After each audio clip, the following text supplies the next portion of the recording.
Hey everyone, and welcome back to Bridging the Gap. Make sure to leave a like on this video down below and subscribe. My name is Alvin. I lean right on most issues, and I'll be representing the Republican side. Hey, my name is Luke. I lean left on most issues, and I'll be representing the Democratic side. Now, in this video, we will be making a 2022 Senate election map based on betting odds. Yeah, so one of the biggest political betting odds sites is called Predict It. Not too many people know about it, but a lot of people in election nerd the election nerd sphere will.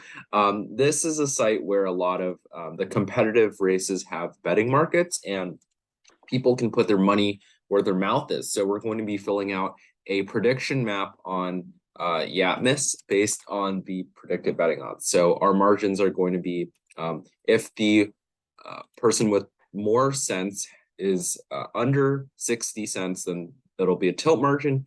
If it's 60 to 74 cents, then it'll be a lean margin. If it's 75 to 89 cents, then it'll be a likely margin, and 90 and up will be a safe margin. So yeah, let's start diving in with some of the markets where it's pretty close to 100 cents, where it's just completely safe, starting with Alaska. In Alaska, Republicans essentially guaranteed to win. I'm pretty surprised they even have it a market on this because it's either going to be Lisa Murkowski or Kelly Tshibaka. That's a certainty. So that market completely makes sense, I suppose. And then there's a few more safe Republican ones, which Missouri. Missouri is only going to be close if the absolute best case scenario happens, as we laid out in our best case scenario for the Democrats video. There is a market for that, but it is very solidly in the Republican column. And then we have Iowa, where Chuck Grassley is just completely poised to win. He's at 96 cents. Yeah, and also the Democrat was recently faced with a scandal, so that doesn't really help their chances either. Yeah, and then finally, I think the last safe Republican market here is Florida with Marco Rubio, barely at 90 cents. He just hit it today, right on the border. Yeah, there we go. And then we have a few safe Democrat markets that we can just easily go ahead and put. We have Vermont, which isn't going red anytime soon, unless, maybe Phil Scott runs for an open seat when Bernie Sanders calls it quits, but not this year. Yeah, not this year. It will be Democrat this year again. We have Illinois, which is really close to 100 cents as well. 97, 98. 97. Yeah. And then we have Oregon, which, there's just no shot that one's flipping. The governor's level is different, though. For sure. This one is at 97 cents. Then finally, we have the last one, I believe, is Washington. Yeah, that one's also on the board. At 90 cents. Barely hit. That one. I mean, there's been a lot of polling suggesting that it could be likely. I mean, it's been both ways for the polling, and it seems like it's right on the border for the betting markets as well. It's very, very interesting to see Washington and Florida kind of being in the same areas, but for the opposite parties, if that makes sense. Yeah, and then I think now there's a few that are teetering on the border of likely and safe, but are in the likely column. And the most surprising one is probably going to be Utah here. That's going in the likely column. So go ahead, explain it. Yeah, right here they're on. This race is at 89 cents with I believe Mike Lee in the lead against independent Evan McMullin. The reason I think this race is in terms of the betting markets, is closer than a state like Washington or Florida, I think it's just because of the uncertainty. There hasn't been a lot of reliable polling, and seeing as McMullin is doing some unique stuff, like running as an independent and trying to appeal to Democrats, independents, and Republicans, I think it makes this betting market kind of stranger, and I think more people are willing to put bet, even make that risky bet on McMullin. Yeah, than other races. Yeah. it is important to know that this market has been holding steady for a really long while, though. Mike Lee this hasn't fluctuated much. Then we have Colorado for the Democrats. Colorado, in my opinion, it is margin-wise going to be above 10 points, but I guess the betting markets think that there's a shot Odea can pull this off. Looking at the long-term map, is the same story as Utah, just really steady for one party. I don't think something major is going to happen here. This one's also going to be likely calm. And I think we have New Hampshire as well for the final likely state, right? Well, for the Democrats, at least. Yeah, for the Democrats. Yeah, for the Democrats. So yeah, here we've seen what's the senator's name again? Maggie Hassan. It's Maggie Hassan. Yeah, Shaheen's the other senator. Maggie Hassan doing really well against Don Bolduc here. This is I like after Bolduc won the primary, it kind of just became more certain that Hassan is going to take this win. I think because Bolduc has historically had very radical positions, and in the Republican primary, like he very much portrayed himself as that MAGA Republican figure, which I don't think is really good for a moderate northeastern state like New Hampshire, and that is definitely reflected in the betting markets here. Yeah, that's going to be that, and then there's a few more likely states, but they're going to be on the Republican side. And the farthest one to the right here is Wisconsin, with Ron Johnson over at 80 cents. So that's pretty impressive showing by him.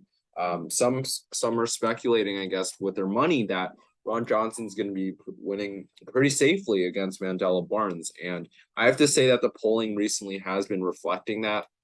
If we look at the long-term map, Mandela Barnes at one point was at 51 cents. Really a 50-50 market at one point in time. And it used to be close, but every single day now we see Ron Johnson building his lead. And this one, I guess, is moving completely to the right. So that one's likely. Okay, then, after that, we have Ohio. Now, Ohio, surprisingly, is closer than Wisconsin in terms of the betting markets. I think this is kind of due to Tim Ryan running, I've mentioned this in other videos, running a really good campaign, and polling's kind of whack. It has been more scrambled in Ohio, I should say. Like there's been a mix of polls showing Ryan up and Vance up recently and throughout the summer. So I think people are willing to be more liberal with their betting here, and that's why I think it's closer than Wisconsin. Yeah. And then we have North Carolina, which is going to be the final likely state in either party's category. Ted Budd here is holding a lead just above 75 cents. He's at 77 cents over Terry Beasley. And the betting markets here also have been relatively steady compared to most markets. Just so the viewers know, if there's a high bar on the blue here, that means there's a lot of trading on that day. The lower bars mean that there weren't as much trading. And this has been pretty steady no matter how much trading there has been in the market. And so this one is going to be likely Republican. Yep. Republicans are now at 49, Democrats at 47 with the leans and the tilts to go. And we should go next to the least close race here, which I think is actually in Georgia right now. Which is really interesting. I think so. Yeah. I believe so. Yes. 66 now for Raphael Warnock. I mean, if you look at those shifts there in the last few days, it has been immense. And if our viewers are wondering why this race that's been really close has shifted so much in the betting markets like this, it's because of Herschel Walker's scandal. A scandal recently came out that he paid for an for one of his, was it his wife's or one of his ex's abortions in the past, even despite claiming to be extremely pro-life and wanting to essentially ban abortion at like every state or something crazy like that. After that came out, Warnock has seen a surge. Personally, I do not think that'll really it'll really affect the margins of this race. I don't really expect it to, but I mean, apparently, people betting money on this think it will. What do you think, Yeah. Alvin? I also think people were reluctant to really put it this far. After the scandal initially hit it, the market turned to about 60-40. But then after that new poll came out that was, just after the day of the scandal, he dropped even further, and now it's a 2/3 to 1/3 betting market. I mean, long term, this was pretty steady. Tilt margin for Warnock, just as we had predicted in our own predictions. But yeah, I think betting markets do react to scandals quickly, which is why they're a decent indicator of momentum shifts. But they might not be the most accurate in the end. Either way, though, this is now lean Democrat. Then the next closest race is going to be in Nevada here for the Republican Party, where Adam Laxalt has built a lead up to 64 cents, putting his lead into the lean column. If we look at this long-term graph, this used to be, pretty 50-50 as well, tilt Republican, tilt Democrat. And we've seen that reflected in our own predictions as well throughout the time of this channel. But recently, Laxalt has been getting decent polling. That Gallup R+4 shift has also seen him surge a little, and it seems like he's poised for victory in this state as well. Not sure exactly why it's this wide. I would probably put it a little smaller if it was me, but there we go. Yeah, in like most recent polls, Adam Laxalt has been shooting upward, and that has definitely had an effect on the betting markets. And it looks like he's in a good position to win this thing, even. So yeah, I can see it being lean, certainly. Yeah, I agree. This one could be lean. And then finally, we have two more states, not exactly the closest. We used to say, Nevada and Georgia are going to be the closest keys to the Senate, That's but true.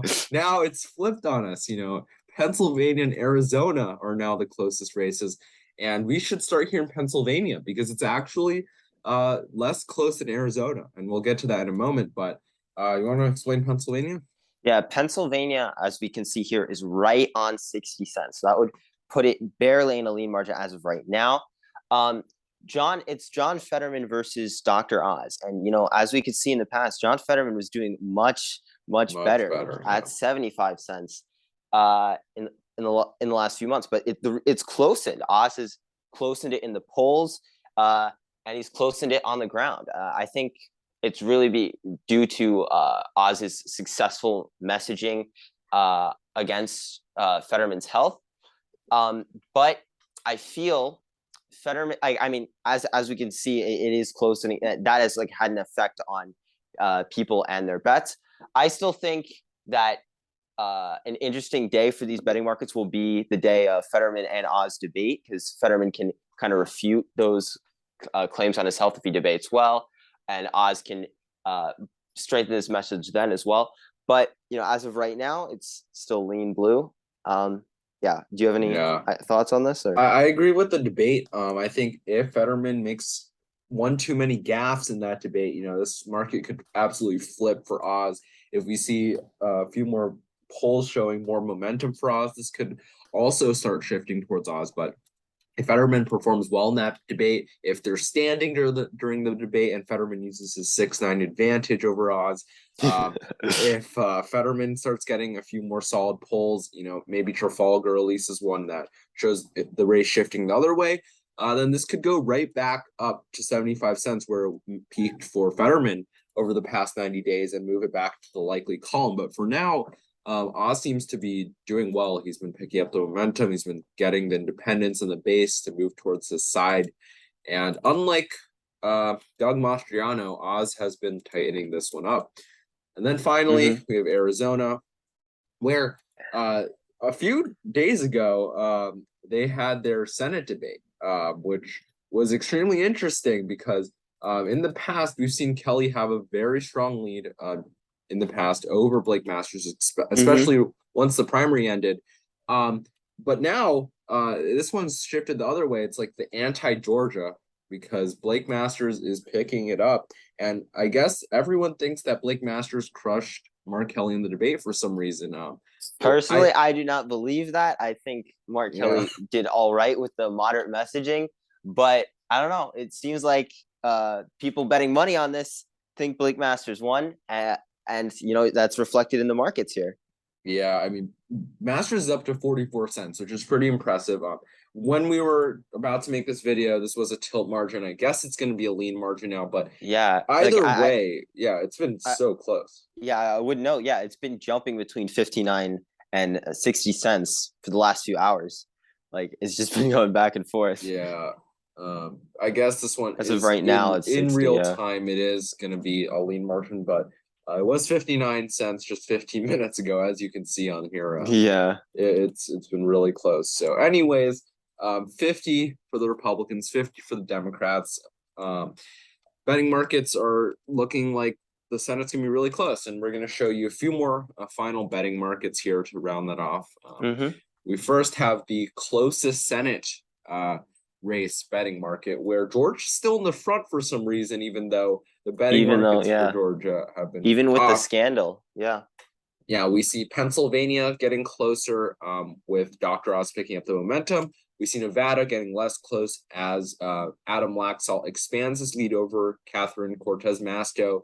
We see Blake Masters with that debate performance picking it up, and then a few more states just dropping into the not as likely to be the closest fold. Anyone who's betting money on Florida. Oregon or Florida. Even Florida did, not sure what they're doing with their money, but it's free money if you want to go pick it up, and it's legal for you to bet.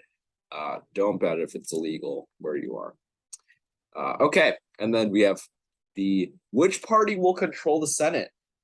Here we have the Democrats in a very small lead here that could go to the Republicans any minute now.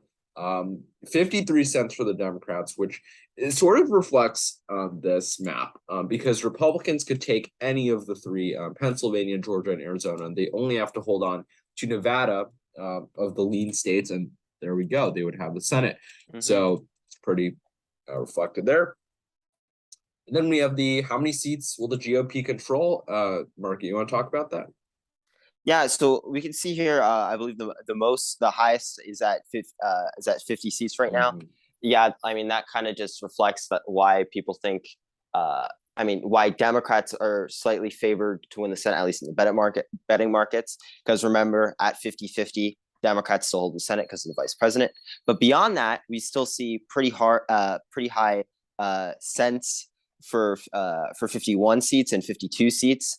Because chances are, if Republicans win like a state like Georgia, then they can expand even further to states like Arizona or like Pennsylvania. Like, I mean, there's opportunities for them to gain much more. Yeah, I think so as well. And also it's important to note that Democrats seem to have really small chances to win a large majority. If anything, they seem to be more likely to get their reliant on Joe Manchin / Kyrsten Sinema majorities at 49/50, but Republicans are more likely to get to 51, 52, and 53 seats, where they would be less reliant on their moderate senators to vote in line.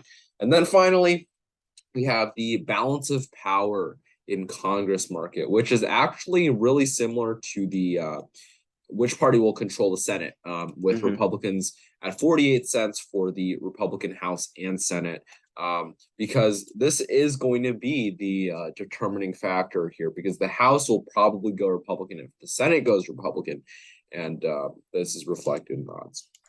Yeah, and there's 42 cents for Republican House, Democrat Senate, and 17 cents for Dem House and Senate. I believe that Democratic House and Senate has gone down significantly in the last few weeks because as the Senate, obviously the Senate has gotten much closer, but also it looks like the generic ballot might be shifting slightly back toward Republicans, but we'll see. Yeah, this is a market to keep in mind if you're looking at these odds.